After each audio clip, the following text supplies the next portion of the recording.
அன்பு தமிழ் மக்களே வணக்கம். இதனால் சகல ஜீவராசிகளுக்கும் தெரிவிப்பது என்னவென்றால், மொஜிதபா காமினி இன்னும் சாகவில்லை. ஸ்ட்ராங் எவிடன்ஸ் இப்போது கிடைத்துவிட்டது. மறைக்க முடியாத தடயம் இப்போது கிடைத்துவிட்டது. அல்லாஹ் அவரை காப்பாற்றி விட்டான். அவர் ஏதோ ஒரு கிளினிக்கில் கோமா நிலையிலோ ட்ராமா கிளினிக்கிலேயோ ஐசியூ அறையில் தான் கண்டிப்பாக இருக்கணும். உயிர் அங்கே ஊஞ்சலாடிக்கிட்டு கூட இருக்கலாம். உயிர் உடலை விட்டு இன்னும் பிரியவில்லை. அவ்வளவுதான் நான் சொல்லுவேன். நாம் வீணா சந்தேகப்பட வேண்டாம். அவர் உயிரோடு தான் இருக்காரு. அதை எப்படிப்பா நீ இவ்வளவு நிச்சயமா அவர் இன்னும் சாகவில்லை என்று சூடமடித்து சத்தியம் செய்து சொல்கிற? அதாவது பாருங்கோ, ஜியா முஸ்லீம் கம்யூனிட்டியில் பெரும் தலைவர்கள் முக்கியமானவர்கள் இறந்துட்டா அவர்களின் பாடியை தூக்கிக்கிட்டு ஈராக்குக்கு எடுத்து செல்லும் வழக்கம் இருக்கிறது. கோமனியின் உடலை அதனால்தான் விமானத்தில் நஜாப், கர்பாலா நகரங்களுக்கு எடுத்து சென்று அங்குள்ள ஜியா முஸ்லிம் மக்களின் ஆசீர்வாதங்களை வாங்கி கொண்டு மறுபடியும் விமானம் மூலம் டெஹ்ரானுக்கு எடுத்து வந்தார்கள். இன்னும் முஜதபா பாடியை கொண்டு போகலையே, அப்போ இன்னும் உயிரோட தானே இருக்காரு. நஜாப், கர்பாலா நகர ஜியா முஸ்லிம் மக்களும் அவரை நீடூழி வாழ்க அலி ஹுசைன் கோமினி என்று அன்போடு அந்த உடலை வாழ்த்தி அனுப்பி வைத்தார்கள்.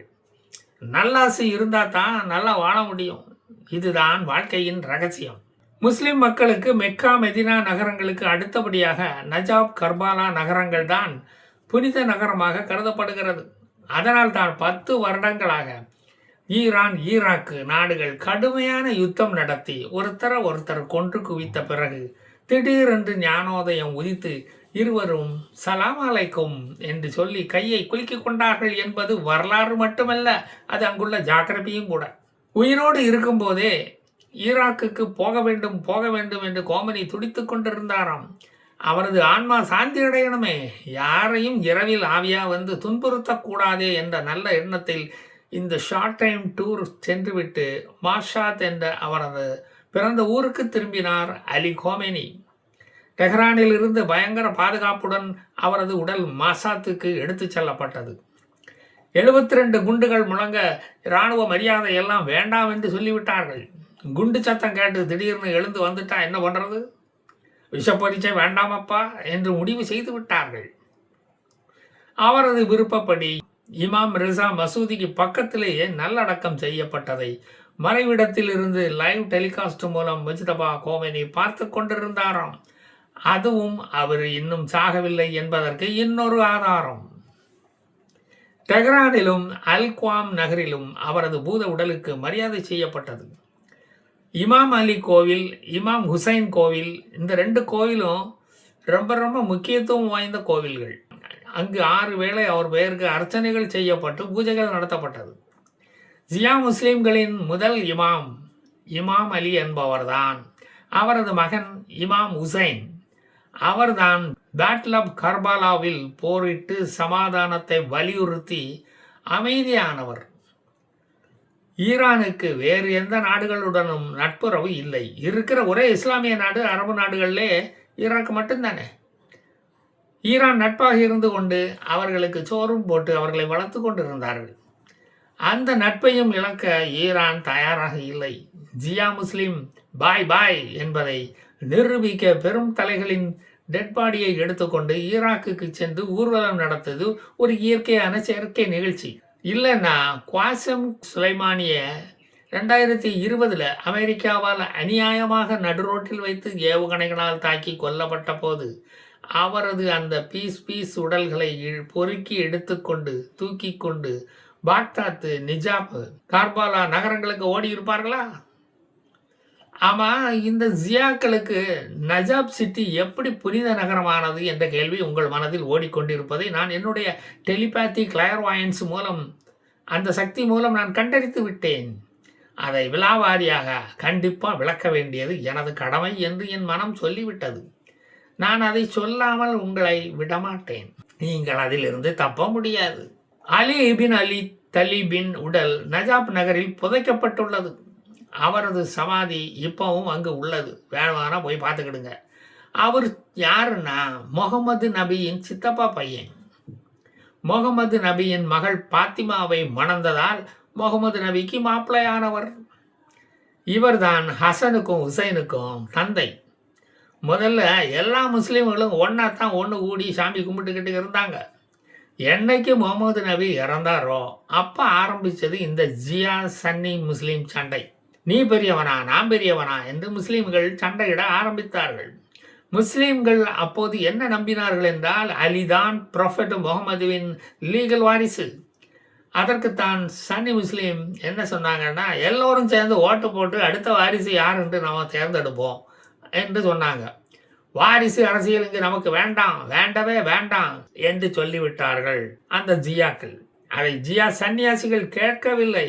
உடனே கல்லறி விழா தொடங்கியது. அங்கு அலியை ஃபர்ஸ்ட் இமாமாக தத்தெடுத்து அவர் உடல் புதைக்கப்பட்ட நஜாப் நகரை புனித நகரமாக அறிவித்தனர் ஜியா முஸ்லீம்கள். அப்புறம் ஏன்டா ஜெருசலமும் எங்கள் புனித நகரம்னு சொல்லிக்கிட்டு தெரியுறீங்க?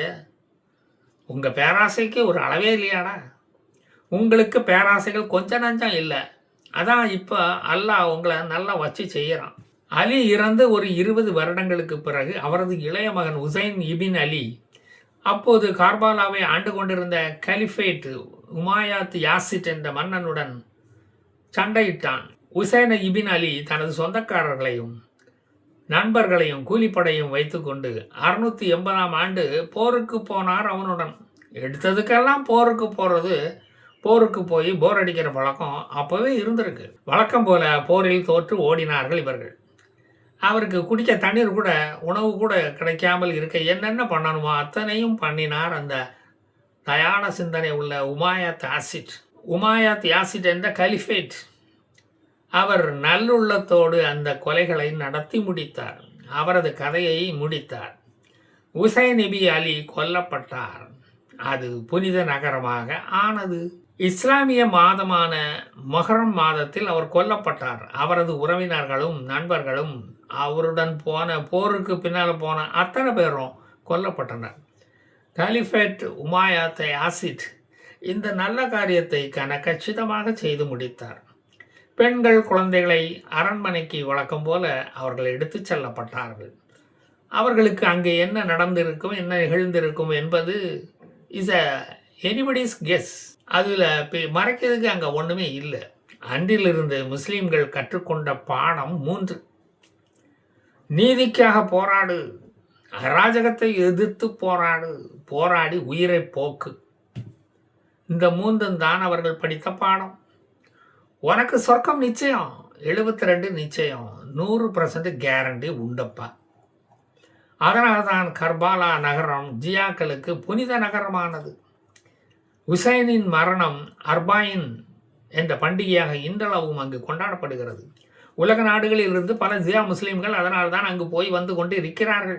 அலி கோமனியின் தாத்தா சையத் அகமது முசாவி பாராபங்கி என்ற இந்தியாவில் உள்ள உத்தரப்பிரதேசத்தில் உள்ள ஒரு சிறு கிராமம் ஒன்றிலிருந்து 1830ஆம் ஆண்டு இஸ்லாமை வளர்த்தெடுப்பதற்காக இந்தியாவிலிருந்து ஈரானுக்கு போய் அங்கே குடியேறினாராம். அவருக்கு பிறந்த பிள்ளைகள் தான் இந்த அலி கோமேனி. அவருக்கு பிறந்த வாரிசு தான் இந்த அலி கோமேனி. அதனால தான் இந்திய முஸ்லீம்கள் போல அவர் எப்போதும் செயல்பட்டு கொண்டிருந்தார். தெரிஞ்சுதா இப்போ ரகசியம்? ஈரானில் உள்ள பல மத தலைவர்கள் கோமேனி குடும்பம் உள்பட ஈராக்கில் உள்ள நஜாபில் உள்ள இஸ்லாம் பல்கலைக்கழகத்தில் படித்து தான் பட்டம் வாங்கினார்கள். அதன் பிறகுதான் கோமேனி முன்னேற்ற கழகத்தை அவர் தொடங்கினார். சதாம் ஹுசைனின் ஆட்சி காலத்தில் தான் ஜியா முஸ்லிம்கள் இங்கு வரக்கூடாது, வந்த காலை ஒடிச்சிடுவேன் என்று தடை உத்தரவெல்லாம் போட்டார். அங்கு இரத்த பந்தம் என்றால் என்ன என்று அவர் காட்டினார். மெக்கா இஸ்லாமியருக்கு ஒரு புனித நகரமாகும். மதினா முகமது நபி புதைக்கப்பட்ட நகரம். நஜாபு இமாம் அலி புதைக்கப்பட்ட நகரம். கர்பாலா உமாயாத்து மரணமடைந்த நகரம். இந்த மெரினா பீச் நகரங்கள் இனிமேல் பிற்காலத்தில் புனித நகரமாக மாறும். நீ எத்தனை புனித நகரங்களை வேண்டுமானாலும் செத்து உருவாக்கிக்கோ. ஜெருசலத்துக்கும் உனக்கும் ஒரு தொடர்பு தான் இல்லையே. அப்புறம் எதுக்கு அங்கே வந்து உரிமை கொண்டாடுற, அங்கே வந்து புட்ட வைக்கிற? உங்கள் சங்காத்தமே வேண்டாம் என்று தானே இஸ்ரேல் தனியாக போயிட்டான். அவன்கிட்ட கம்பை கொடுத்து அடி வாங்கிறது அதுதான் ஏன்னு கேட்குறேன். நீ இவ்வளவு நாளும் உலக அமைதிக்காக பாடுபட்டது போதும்ப்பா. உன் நாட்டில் ஆயில் வற்றி போனால் உன் ஆயிலும் வற்றி போயிடும். நீயும் ஐநாவின் அலுமினிய தட்டு ஏந்த வேண்டியது வரும். அதை ஞாபகத்தில் வச்சுக்கோ. ஈரான் ஈராக்கில் அறிவாலயங்களை கட்டி அறிவை வளர்க்க ஏற்பாடுகளை பண்ணப்பா. 200 ரியால் நோட்டு இனிமேல் செல்லாது என்று நாங்கள் அறிவிக்கக்கூடிய நேரம் சீக்கிரமே வரப்போகிறது. நீ இப்படி அக்கப்போற தொடங்க போய் சயின்ஸ் படிச்சுக்கிட்டு இருந்தன்னா இப்போ ஹிஸ்டரி படிக்க வேண்டியதாக ஆயிடுச்சு. விஞ்ஞானபூர்வமாக கொள்ளை அடிச்சுக்கிட்டு போங்கடா என்று சொன்னாலும் கேட்க மாட்டேங்கிறீங்க. இங்கே வந்தால் மஞ்சள் கலரின் மகிமை, சப்ளா கட்டையின் அருமை, தயிர் வடையின் புனிதம், சிலைகளுக்கு மாலை போட்டு வழிபாடு செய்து கும்பிடுவது எப்படி போன்ற அறிவுபூர்வமான விஷயங்கள் கற்றுத்தரப்படும். அதை கற்றுக்கொண்டு போய் உங்கள் தாய்நாடு ஈரானில் போய் அதை நீங்கள் கடைபிடிக்கலாம். வாழ்க்கையில் முன்னேறலாம். அதுக்குள்ள வழியை பாருங்கடா. ஈரானை அமெரிக்கா தாக்கி கொண்டிருக்கும் அதே வேளையில் திரைமறைவில் 2 நாடுகளும் மறுபடியும் அமைதி பேச்சுவார்த்தையை தொடங்கிட்டானுங்க அப்படின்னு செய்திகள் வருது. செத்து விளையாட்டு இப்போதைக்கு நிற்காது போல தெரியுதே. என்னதான் நடக்கிறது என்று நாமும் பொறுத்திருந்து பார்ப்போம். அதை பார்த்துவிட்டு மீண்டும் வந்து மீதி கதைகளை சொல்கிறேன். ஜெய் ஹிந்த்.